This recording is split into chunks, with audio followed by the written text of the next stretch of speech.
Shavua Tov and happy Hanukkah. Good evening. It is now the 5th night of Hanukkah. We lit the 5th candle of Hanukkah tonight.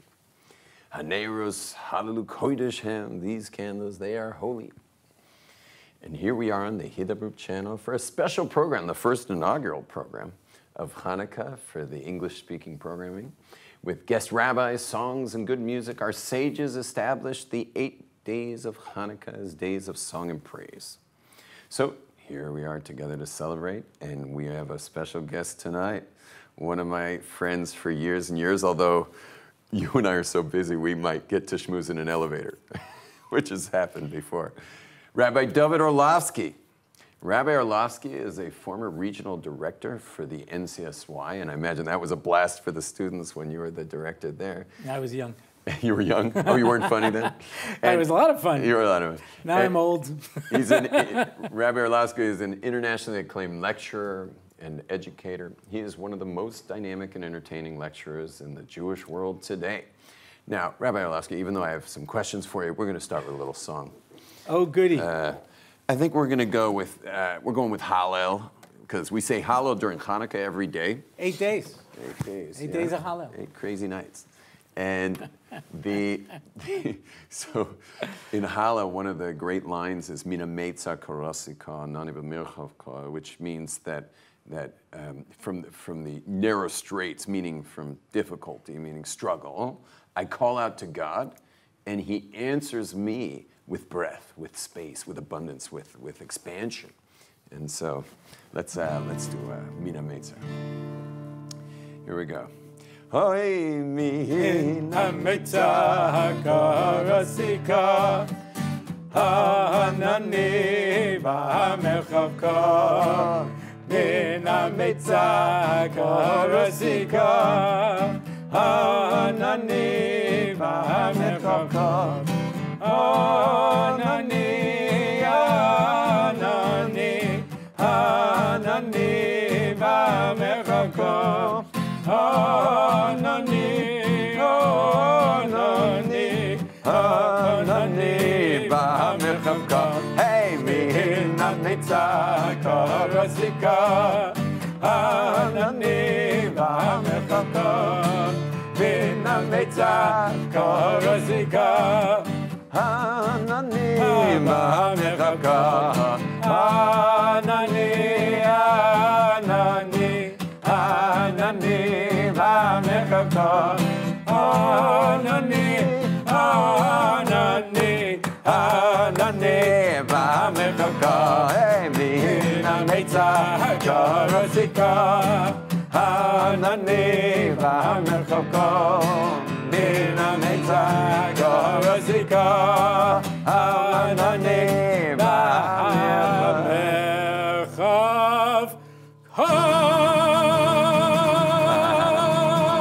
I'm trying to channel my inner Karl Bach, so. Yeah, that was actually a Karl Bach Mina meitza. Indeed. So, Rabbi, I have a few questions for you. And first of all, why did the miracle of Hanukkah last 8 days? Meaning, what's... Well, it's easier. Look at the menorah. It's got 8 candles. Gosh, otherwise you'd have an extra one. I think we also have 8 sufganiyot here. I'm just checking. No, we have 9. I guess one's for the shamash. Yeah. That's because, you see, people make the mistake, sufganiyot are not the same thing as jelly donuts. In America, they have jelly donuts. Here, what they do is they take like old challah rolls and they soak them in oil so that if you put it in a wick, it would actually recreate the Hanukkah miracle and burn for 8 days. You know, so the real reason we eat these is because, you know, the Greeks worship the body. We're going to show we're not going to be like that.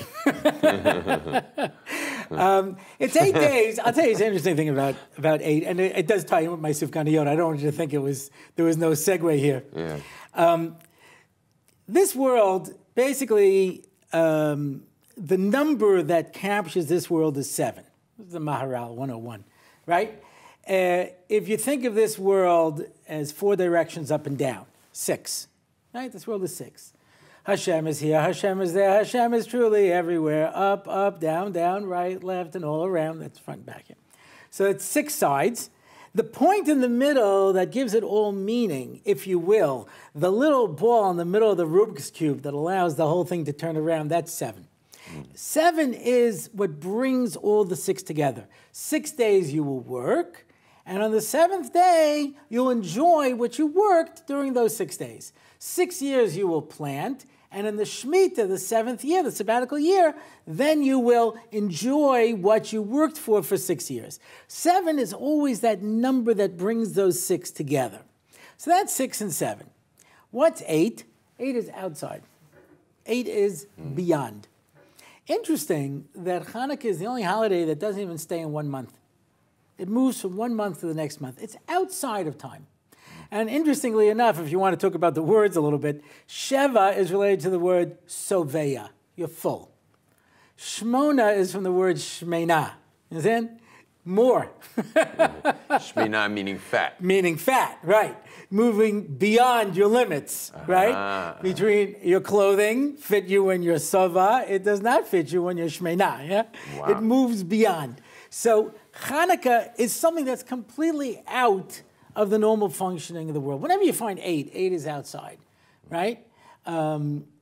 That's why you have 7 days of Sukkot, right? 7 days of Sukkot, we say in a sukkah, surrounded on 6 sides and us in the middle. We're the 7th. We take the 7 daled minim, the 7 four species. That's a little bit of a non sequitur, right? But what do I mean by 7? You have 1 lulav, 1 esrog, 3 hadassim, 3 myrtles, yeah, and 2 aravos, 2 willows. You take those 7 things, and you bundle them together, and you wave them in the 6 directions with you in the middle. And every day you march around, and on the 7th day of Sukkot, Hoshana Rabbah, you march around 7 times, and then you get rid of the lulav and esrog, and you get rid of the sukkah, and you get rid of everything, and you come to Shmini Atzeres, the 8th day, in which there is nothing. Wow. Nothing. And so whenever you find 8, you're moving outside of the confines of this world. And that's why you'll find that word ties in a lot to Chanukah. Shemen is oil, right? Shmona, the chashmanoyim. You're going to the temple now. There was a great nation there. So there were 8s all over the temple. 8 all over the place. Interesting enough is shamayim. And we talk about heaven, right? When you add a yud mem at the end, it makes it plural. Shamayim. All of the sham are over there. All of the 8, which Shmona and Shemin, they're related to the sham. It's over there, right? Wow. That's what we say that the letters on the dreidel, the sivivon, represent. Nes gadol haya sham, there. Yeah? It's someplace else. Shamayim. Nishama. Right? Your neshama is not in your body. It's outside of you. It's something beyond you. Wow. Yeah? So when you come to Hanukkah, all these 8s is because Hanukkah is something that's out. You see the beautiful Chanukah that you have over here, this beautiful menorah. So you see how you have oil? Some people don't just put the oil. They put some water, and then they put the oil. This way it doesn't burn the glass when it gets all the way down. Yeah? Because oil floats above the water. You have water, and then you have the shemen, which is shum. The oil is up there. It's beyond. 8 is always beyond. That's why this is a holiday that's just filled with spirituality. It's the holiday of light, right? Light is beyond. Light doesn't have substance has photon energy, yeah, but it doesn't have substance in the sense that most things have substance. I once heard Rabbi Dr. Gerald Schroeder. He's not Dr. Rabbi. Dr. Gerald Schroeder. He's 2 times doctor. He's got 2 PhDs. But he said that the closest thing you have to something that's not physical in this world is light. That energy, that photon energy, is something that's beyond it. This is the holiday of light. We reach this. Interesting that many people put the water and the oil on top of it. Sukkot, which is 7 days, and then you move to the 8th day, Shmini Atzeres. It's all about water. We say the prayer for rain. We pour water on the altar on Sukkot. And then you count, interesting, from Sukkot to Hanukkah, 70 days. And then you come to Hanukkah. And you have these 8 days, which is light. You go from the water to the light. Water, which is probably the most physical thing you can imagine. Water takes the shape of whatever you put it in. It's totally physical. It doesn't have any real substance. It doesn't have any real form. to itself. And it moves all the way to light, which only has tsura, which only has form. It's something that's beyond the confines of the physical. Wow. That's what Hanukkah is. This is 8 days that are fraught with holiness and spirituality. Amazing. And it's interesting we do it on the winter solstice when it's like as dark as it can get. Dark as it can get. And That's then when we're you light talking it up. light and like whatever you thought was dark. Interesting, we started with a song from Indeed. from the struggle, from the constricted consciousness. Right. I call out. Yeah. Sure. Amazing. And what about Rabbeinu Bechaya, who talks about like these 8 hints of the oil of Mashiach? Mashiach is exactly that. This world is the 7th, and Mashiach is the 8th. You find this, by the way, this reference. The Gemara says that King David played on a harp with 7 strings. The Mashiach will play on a harp with 8 strings. It means it's a type of music that's beyond the confines of this world. It's a different world. When Mashiach the comes, musical scale actually exactly, is 7. It's 1, 2, 3, 4, Do, re, 5, mi, fa, 6, sol, 7, ti, 1. do, but then that do brings you back to the beginning only on a higher level, that spiral. Wow. So that the 8 is something that is greater than the sum of the parts. It's outside of the regular limitations. And So what can I just ask? you could ask anything you want, Yontif. It's so nice to see you. How do we take Every time I come to you, I feel like it's a holiday. Yom Tov. Yeah, my wife actually just wrote a book on all the holidays of the year for women, so that they'll love them and not dread what's involved. Right. And she just literally published the first one. It's on Hanukkah. Yeah. Yeah. That's and why it's called Good Yontif, by the way. I happen to think that called it Good Yontif. Hanukkah is really more your Yom Tov than anything else because the donuts are glazed. So it's a Glazed Yom Tov Glaser, you see. So Yes. how can we, people are watching this and they may be feeling like they're like Mr. Material or Mr. Finite. And you're talking about all this like beyond physical, beyond Mr. Infinite. So how do we take Mr. Finite and go, how can we use Hanukkah? And then this is like, pretty off the cuff, but what can you say about everything you just shared? What would be your practical advice to someone watching this who wants to get to ascend? I'm glad we brought the example with music, right? We had a little musical moment at the beginning, and you mentioned the musical scale. There are certain things in this world that we call transcendental. Music is that. Define the experience of music. It's not just that you heard something. When I ran NCSY, they had a program called Our Way for the Jewish deaf. And they used to have a band. And I said, why would you have a band? The kids are deaf, hearing impaired, to be more correct. So they said they like the rhythm. They can feel the vibrations. Yeah, wow. But that's what music is. Yeah, but you see, when a person listens to music, it's not the vibrations. They're hearing something that is reaching them on an internal level that they can't really describe. It's something beyond yourself. That's transcendental. Something that moves beyond yourself. Yeah. I have to say, I've been living in Israel now for close to 30 years.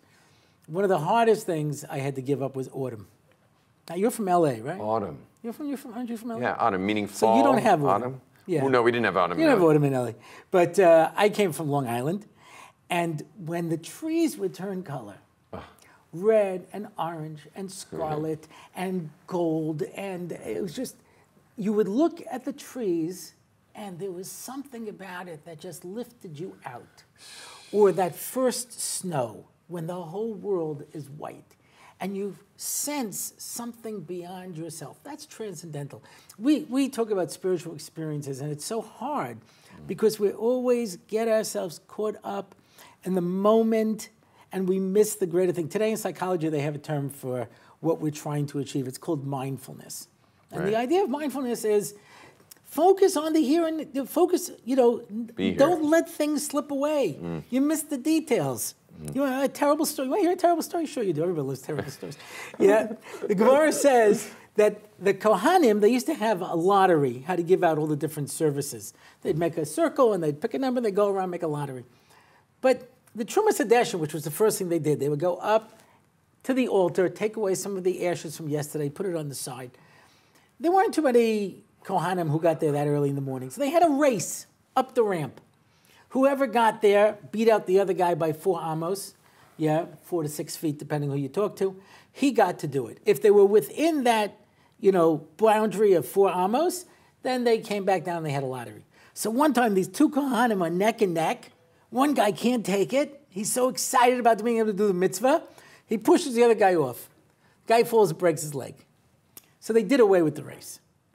That's the good version. The Brisa brings the bad version. Right. The bad version is he didn't push him off. He pulled out a knife and stabbed him. No. Yeah. And as the guy's falling and lying there in his death throes, his father runs over, sees his son dying, and pulls out the knife and says, don't worry, I took it out before he died. It's not impure. The knife? Right. The knife. His son is lying there dying, but you're more concerned about the status of the knife. That's what happens. People get caught up on the how we do things that we forget why we're doing it. Did you ever do one of those childbirth preparation courses? Yeah? Did you do that? Did you get one of those? You're my generation, right? I have to say, there was something with my first child, but I think my wife was doing all the breathing exercises, and I was watching. Me and my wife, to this day, I can do the breathing better than she does. People come have me. Anyway, but they said an amazing thing. They said husbands are coming in to try to support their wife. Let's face it, we're totally unprepared for this. This is not.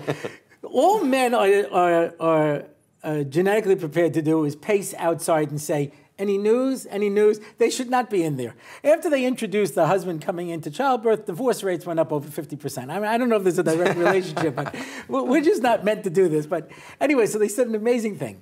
A woman who's giving birth is in tremendous pain, so the medical system would like to make it worse. So they put these belts on her to monitor the contractions, as if the screaming is not enough. They want to monitor the contractions. So the husband, instead of being there to support his wife, watches the screen.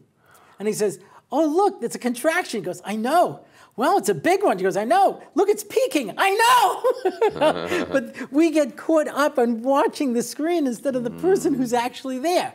So we miss spirituality. So the point is that we have to focus on the purpose of what we're doing.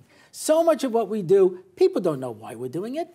Take our beautiful Chanukah, take our beautiful menorah, right? If you look at it, and I'm talking about you look at it, so you'll see the water, and the oil's floating above that, and the flame is flickering above that, just above the oil. You can see it. It's there and not quite there. It's above. And the flame represents neshama, ner neshama. That's your soul, sham. And you see it pointing up. It's here and not quite there. Nes Gadol Hayasham, which is what the dreidel always said. They came out with these new Israeli dreidels, Nes Gadol Hayapo, yeah. But it always said Nes Gadol Hayasham, even though the first Hanukkah was in Israel. And it still said Nes Gadol Hayasham, because if you're Sham, it means you're not Po. Sham means there. I'm going someplace else. I'm not living life for here. I'm living life Sham, Shmona, Nishama, Chashmanoyim, Shemen. I'm going someplace else. I'm going Sham, Shamayim. Don't live here, live there. Right. And that's the problem. People... They don't see this world as a corridor. When we're young, we have dreams. You remember Cat Stevens? Of course. Remember Father and Son? Yeah, of course. The father sings to his son, it's not time to make a change. Settle down, take it easy. You're still young, that's your fault. There's so much you have to learn. If you like, you find a girl. If you like, you may marry. You will still be here tomorrow, but your dreams may not. That got us so upset. How can I try to explain? That part's not important. I just want to do my Cat Stevens. But, it was, dreams. Dreams. We were young. We had dreams. We were going to do something in this world. We believed in something. And then we became practical. I worry whether or not the knife is going to become impure. And I miss the leaves changing color. I miss the snowfall. I miss the music in my life. I miss the beauty and the opportunity to move beyond this world. And I'm locked I'm locked in the worrying about the status of the knife as opposed to my own son dying in front of me. So comes Hanukkah. That's what we focus on. We focus on that flame above the oil. We focus on that moving beyond. It's more than the experience. Wow. On Purim, the holiday of Purim, there's a mitzvah to eat. That's the main thing. You have Purim Suda. You eat, drink, right? Sufganiyot, right? We eat and drink. By the way, you know why you eat sufganiyot? You have donuts or you have latkes because they're cooked with oil to remind us of the oil that floats above, that's shemen, that's shum, that's over there, yeah? But it says you can have a festive meal on Hanukkah if you're using it as a reason to sing and praise God. In other words, by all means, have the party. You know? But what happens? People have a beautiful Shabbos Suda. They have a beautiful Shabbos meal. You bring the family together. Why? So that we can connect and have meaning. And instead we put the focus on the food. We eat and we get out of here. Right. You know? And instead of using it as an opportunity to say, wow, we get together at a meal. Here's to good friends, the start of something special, right? Get together, have a good time, and move beyond. Hanukkah, it's got to be a time for you to renew that experience of dreams, of believing that there's something more to your life than just, get up in the morning, go to work, get out of bed and go to the kitchen, pour yourself a cup of ambition and yawn and stretch and try to come to life. Wow. Thank you, Rabbi. That's amazing. Thank you. I really, really appreciate it. Well, Rabbi, guess what? Yeah. We actually have a rabbi in New York who's a personal friend of mine who's made such a big impact. A personal friend of mine. Yeah, this guy is Rabbi Benzion Klatzko. Oh, he's in New York.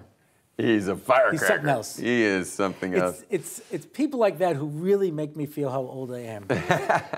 He's just a ball of energy. Yeah, he is really amazing. And we have some history together. When he was a young couple with his wife, at the very beginning of his career, he actually moved to LA, to UCLA, only because I was there with my wife. And that at least the Glazers are there, we'll move it. So, from New York, that's a big move. So guess what? By the time he moved there, I moved back to Jerusalem. And they showed up, they're like, where are the Glazers? Rabbi Benzion Klatzko from New York, what do you got to say about Hanukkah? Shalom, Rabbi Glaser. It's a pleasure to be here with you. So I do want to share a few thoughts about Hanukkah and to understand really how bad things were and how amazing it was, the actual miracle of Hanukkah. What's hard to realize is that when Hanukkah, before the miracle of Hanukkah, the Jewish people were in terrible, terrible shape. Antiochus, the wicked Syrian Greek king, had come to Jerusalem and had decided he's going to decimate Judaism completely. He started off with a fake high priest whose name was Jason. And Jason took over from his brother Chanukah, and Jason agreed to all of the terms that Antiochus wanted him to agree to, which included putting an idol in the Beis HaMikdash, building a big gymnasium right next to the Beis HaMikdash, and in this gymnasium to convince all the Jews to come, not just to play sports. It wasn't sports like today. People follow sports all the time. But in those days, the Greeks, the way they practiced sports, they would glorify the human body. They would bring sacrifices to all the pantheon of Greek gods, all the way up to Zeus. And it was all about getting Jewish people to leave Judaism in order to join the Greek culture, the Greek tradition, and the Greek value system. And believe it or not, as wicked and as awful as Jason was, he wasn't wicked enough for the Misyavnim, for the Hellenists. And so there was another Kohen Gadol who was not even a Kohen, who paid Antiochus to kick Jason out and to take over, and his name was Menelaus. And Menelaus came and he said, I'm going to go a step further. I'm going to kill anyone who does not agree with the Greek philosophy and the Greek way of life. And so Menelaus began this war, and in that war, with the backing of Antiochus, he killed 40,000 innocent Jewish people. And that was just the start. Later on, Antiochus came in. He was very upset. He also felt Menelaus is not doing enough. Menelaus began to fight Jason back and forth. And Antiochus said, enough is enough. You're all Jews. You may think you're Hellenists, but at the end of the day, you're just Jews. And you're rebelling against me. So he came in and he wiped out tens of thousands of other Jews just for being Jewish. But the Jewish people did not give up hope. Even though Antiochus said, you know what? That's it. No more Torah. No more circumcision. No more Shabbat. No more holidays. No blessing of the moon to consecrate a new month. None of that. No Judaism. Adopt Greek culture or Greek life, or you'll be killed. Mothers who had their sons circumcised were not just burnt alive, but they were burnt with their little children hanging from their neck, the little child who was just circumcised. It was awful. And those who would look at the state of Judaism would say to themselves, Judaism is over. The Jewish people are finished, they're through. They've been crushed. They can't practice. They can't speak the holy tongue. Judaism, for all intents and purposes, is gone. And yet, the Maccabees, starting with the father Matthieu, and then his 5 children, led by Yehuda Maccabee, with 6,000 soldiers, went against one Greek battalion after the next, destroying them until finally the epic battle where these 6,000 Maccabees destroyed 50,000 Greek soldiers, the top battalions that the Greeks had. Tremendous victory. And then they went to the Beis HaMikdash, rekindled the menorah from one flax that should have lasted one night, and each night they were able to light again. Each day they were able to light again, and Judaism once again was revived. That's the history in short. But what's the lesson of this history? And it's this. There are times that we look at Judaism, even today, and we say, how could it recover? The assimilation rate, it's astronomical. Apathy, disinterest. People are disillusioned. You're in the age of Google and Facebook and opinions and counter opinions. And where does Judaism, in its beautiful traditions, where does it stand? How can it last? How can it remain relevant? And our numbers, they're even dwindling. Less and less Jewish people understand and want to be devoted and connected. I'm a campus rabbi, that's what I do. And I go from campus to campus, and literally handfuls of Jews out of thousands want to have anything to do with Jewish life on campus. Have the Greeks won? Have we assimilated ourselves into becoming those Hellenists from the times of Hanukkah? Perhaps. Perhaps things look very weak. But that's why on Hanukkah we begin with one light. On the first night. We want to change the course of history. We want to inspire and reinvigorate, and we're determined to make a difference. And when we can't change everything overnight, maybe we say, maybe that's it. Maybe Judaism can't make it in this millennium. God forbid. One light. Because if you have that one light, that one family of the Maccabees, who is like you, God, you stand up and you're strong and you're determined to stay Jewish no matter what, you stay the course, well, then that one light will turn to 2 lights. And that one inspiration, that 1 hour of Torah learning, that one inspired Shabbat, that one neighbor that you bring into your home and show them the beauty of Judaism, that will become 2 lights. And those 2 lights will become 3 and 4 until finally the whole Chanukah is lit. That's the message of Hanukkah. We are never out, even though sometimes in history we're down. As long as we remain true to Torah, as long as we love our Torah and we rally around it. Now when we look at the menorah, we see different subliminal messages that are a guide to how we can reinvigorate and re-inspire people to Judaism. Law number 1, the Chanukah cannot be too high, but it can't be too low either. That's the law of the Chanukah. And so it is.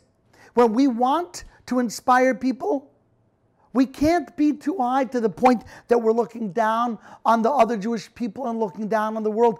Don't be too high. You'll look like you're arrogant. You'll look like you're unreachable.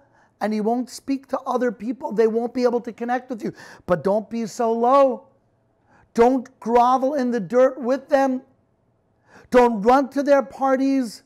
Don't rub shoulders with them. Don't assimilate and hope that the more I am like them, the more I'll influence them. No, that's not the way it works. You have to remain at eye level so that you can look in the person's eye and say, you know what? Judaism is important. No tricks, no pageantry, simple truth. The second law when it comes to the Chanukah is it has to be by the window so that others can see it and be inspired by it. And so it is, that's called Pirsumei Nisa, to let people know about the miracle. When it comes to our Judaism, we have to be proud to be Jewish, and we can't give up that pride even if other people look at us strangely. Often I travel, and when I travel sometimes, it's early in the morning, and I have to put on my tefillin and my talit in the airport. And I know people are looking at me and they're wondering, what am I doing? What is this thing I'm wrapping myself in? What are these straps? I'm not embarrassed. I'm not going to hide. I'm going to be a Maccabee. And if they want to know, I tell them, you're religious. The Bible says, put it on. It should be a sign between your eyes. It should be a sign on your hand. That's what Judaism is. It's so important. We're going to be like a Maccabee. We're going to be strong. We're going to be determined. I'm going to share with you a little story. When I was a young child, my father, who's a doctor, it was in the airport, and it was time for him to daven, and the people were already boarding. They were already going on to the plane, and I look at my father and I say to my father, we got to go. And he is davening, and he's taking his time because he's not going to shortchange davening. So he davens beautifully, but I'm nervous we're going to miss the plane. But I look at my father with a mix of concern and pride. Concerned we're going to miss the plane, but prideful that I'm looking at him, and he's so proud to be Jewish. And right after he finished davening, there was a lady right nearby who collapsed. She had a heart attack, and my father, who is an emergency room doctor, was there to take care of her. And if he had shortchanged davening, he would already be on the plane, and this lady may not have made it. But because he didn't shortchange it, and he davened with pride, he davened with connection to Hashem, like a Maccabee, he was there when this lady fell, and he was able to help her. That's number 2. We've got to be by the window. People have to look at us. They have to say, wow, you're Jewish? Wow, I know what that is. There's a very famous story of a person who lived in Beverly Hills. And this fellow, he was Jewish, but he had assimilated. He wasn't that proud of his Judaism. He wanted to rub shoulders with all the Hollywood types. And therefore, instead of being proud of his Judaism, he hid it. He wanted desperately to fit in to the Beverly Hills crowd. And one day his daughter, who was going to public school, she came home and she had with her a picture of an Xmas tree. And she said to her parents, she said, Daddy, why don't we have this tree in our house? All my friends have this tree. Why don't we have this tree? And the father, when he looks at his daughter with a picture of an Xmas tree, he's horrified. So he says, 1 second. That's enough. I'm not going to have my daughter with an Xmas tree. He goes down to the basement, and he finds an old Chanukah, a menorah with the colored candles, and he takes them, brings them upstairs, and he puts that Chanukah on the windowsill. And his wife comes and she says to him, what are you doing? You're going to light the menorah? All the neighbors are going to know that we're Jewish. And if they know we're Jewish, then they're going to look down on us. You can't put it there. He said, no, I don't care. I'm going to put my Chanukah there. People should know that I'm proud of being Jewish. I'm proud of my Judaism. And so he lit the Chanukah. And then he went outside to see how it looked from the window. These beautiful colored candles in the windowsill. And as he's looking with his daughter with pride of the Chanukah, he sees that across the street, a neighbor decided to do the exact same thing. A neighbor who he thought was not Jewish, who had changed their last name to a non-Jewish last name. But when they saw the Chanukah, they took out their Chanukah. And then the next neighbor did. And in a few minutes, the entire block was full of Chanukiot. The menorah was lit from window after window. All the windows were full because, you see, the whole block was full of Jews and nobody knew it because each one wanted to pretend that they weren't Jewish. Each one was ashamed. There were no Maccabees. They weren't Maccabees. All they were people who wanted to blend in. But that's not who we are. That's not who the Jewish people are. We have to be like Maccabees. And that brings us to the third lesson, the third idea. The oil that was supposed to be used was Shemen Zayizach.